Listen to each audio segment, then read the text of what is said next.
Yeah, Shelton. Just it was just as recently as a few years ago, you were coaching in the high school ranks. Um, I guess what were you telling yourself then, and did you see this as being possible for your future of within a few years? Being coaching at an SEC school. Well, I'm doing that time coaching high school ball. I'm always the kind of person you keep your feet, your mind, your heart where you're located at. So I just want to do a great job. I worked hard, and I was blessed with great players that just needed guidance and coaching hard.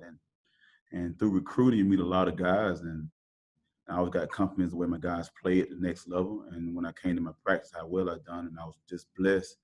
I didn't see this, but I'm grateful for it, and I'm going to make the best opportunity and do the best I can here at Tennessee to make my landmark as an outside linebacker coach, Coach Pruitt. We'll go to Patrick Brown, followed by Brent Hubbs. Hey, Sheldon, when you left Tennessee a couple of years ago, did you think you'd be back after one season? And kind of what do you think you maybe showed when you were in that quality control here in 2018 that kind of prompted Coach Pruitt to call you back when he had an opening this offseason? Well, I just felt like when I took the job, the mindset of grinding, doing my job, and showing him that I'm not scared of work. I can work. I also can coach and make relationship with kids. And leaving to go to Akron, not in this, I don't back in the year, but I'm blessed and grateful. But that year at Akron, I just had to show Coach Pruitt that I can recruit off the field and get guys from the state of Georgia around the country to go to Akron to play football. So it's a blessing to happen fast, but I'm ready for the challenge, and I accepted the challenge when I got the phone call from Coach Pruitt. Shelton, two questions. One, what do you think makes you, and two, what's it been like trying to develop a relationship with a new group and a position group and a bunch of guys that I'm sure you knew as a quality control guy a little bit, but now you're their coach? What's it been like trying to develop that relationship through the crazy times that we've been in here the last 6 months? One, I think recruiting is about relationships. Touching the guys, touching who touches them, and showing the guys and being consistent. And always talking to them, reaching out to them, building a relationship with them so they can trust you and open up to you. I tell anybody, being a high school coach, you recruit your own players every day in the hallway. In the cafeteria a little bit. Boys building a relationship is no different. You guys had to see you in a different picture, but the guys knew when I was a quality control guy that they can come to me. I got things done. I didn't do nothing out of the rim of what Coach Rump was Pruitt, but I was direct and straightforward. And when I became the lead with each guy one at a time to let them know, guys want to know what you know and how can you make them better. And once you can be detailed and show them that you can make them better and you care about them, they all buy into it. And I'm lucky the guys are buying into me now. We'll go back to David Ubben and then to Vince Ferrara. Yeah, so what is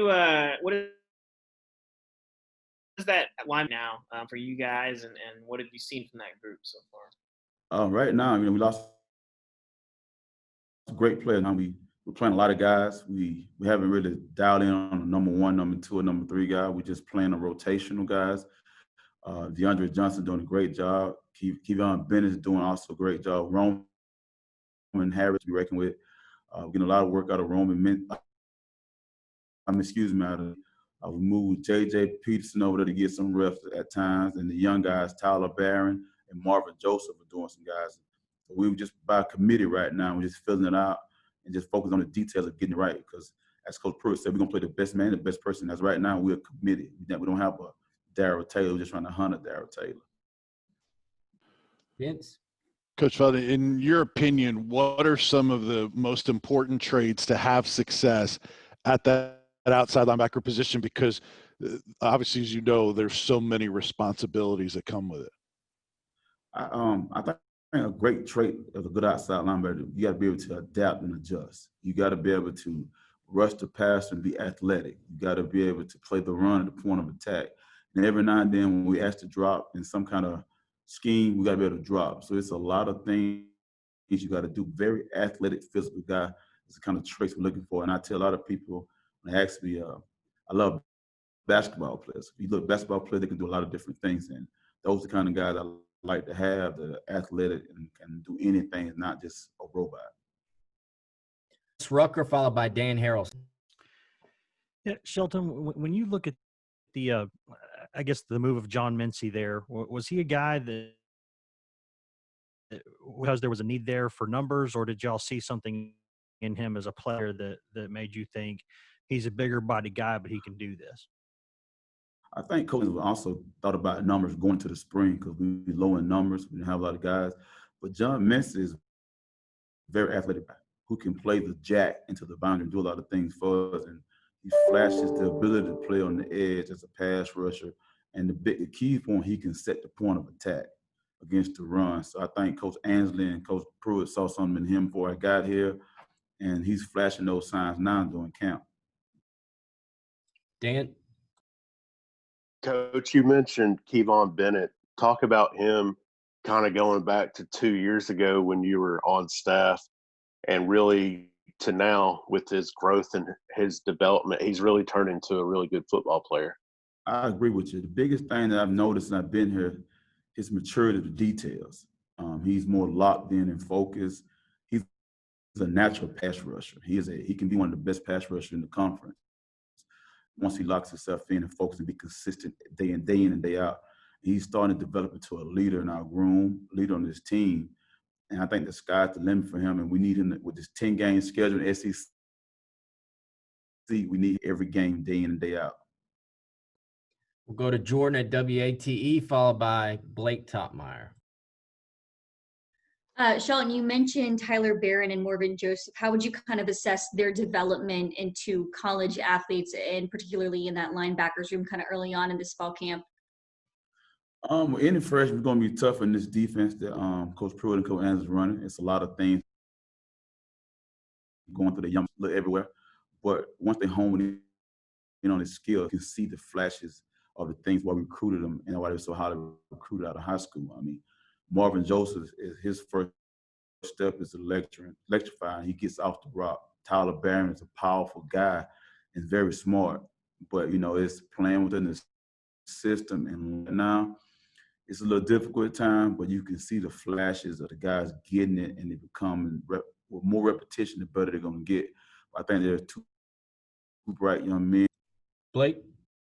Yeah, Shelton, can you kind of take us through how you were able to make the move from Chris County to Chattanooga? Was there a relationship there, or how were you able to make that jump? And then also, second part of that, how were you able to make the jump from Chattanooga to Tennessee as an analyst? Was there someone you knew there, or how'd you make that transition? Well, make this just a long story short, I didn't know Coach Arth. He recruited me in high school.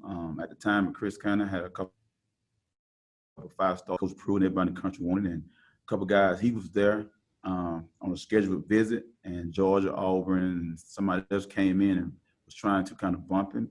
And I told those guys that I have 3 SEC players, but I have 7 Division I AA players. So I showed him respect that he needed, and he got us another man, not because of the logo. And we just talked on the board and built a slight relationship through recruiting. And once the season over, he lost his linebacker coach to the Patriots. He gave me a call and wanted to interview me and offer me a job. Getting the QC position, knowing Coach Pruitt for a long time. I worked with Rush from knowing through Coach Pros. I knew him at Georgia, Florida State, because I've been blessed with a lot of players in my career to be able to play in the SEC. So we built that relationship.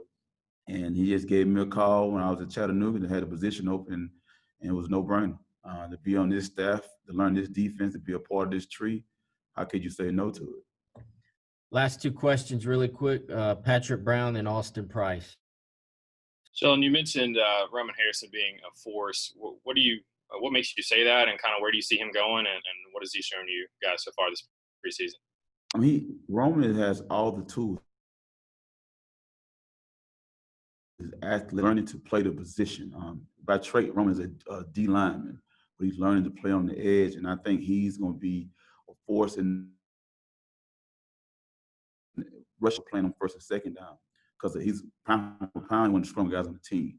The biggest thing with Roman is processing and learning the game, which I think he's doing a good job. But he's getting better and better with repetition. He's getting better and better. Leaning on, like I said, once again, we're going to play by committee until that one guy stands out. Austin? Shelton a minute ago about recruiting being so much about relationships. You come in at this odd time where you didn't get to go out on the road in the spring. You know, obviously, still, how much of the fact that part of your recruiting area is kind of your home state and you're part of your home state? How much does that help because you know a lot of the people down that way? Well, it helps a lot. I mean, it's like anything. That's when you go somewhere, you know people, and you know the lay of the land, it helps. And me being from the Georgia area and coastal Georgia, I know a lot of high school coaches. I know a lot of people. So I'm able to reach those guys to let them know that who I am. And the biggest thing is about vouching for you. You know, he's a good person, he's a good recruiter, he's a good coach. Now that kid, like parent, pays more attention to head coach. So I would say my roots in Georgia helps me a lot, being able to recruit in the state. All right, thanks, Coach.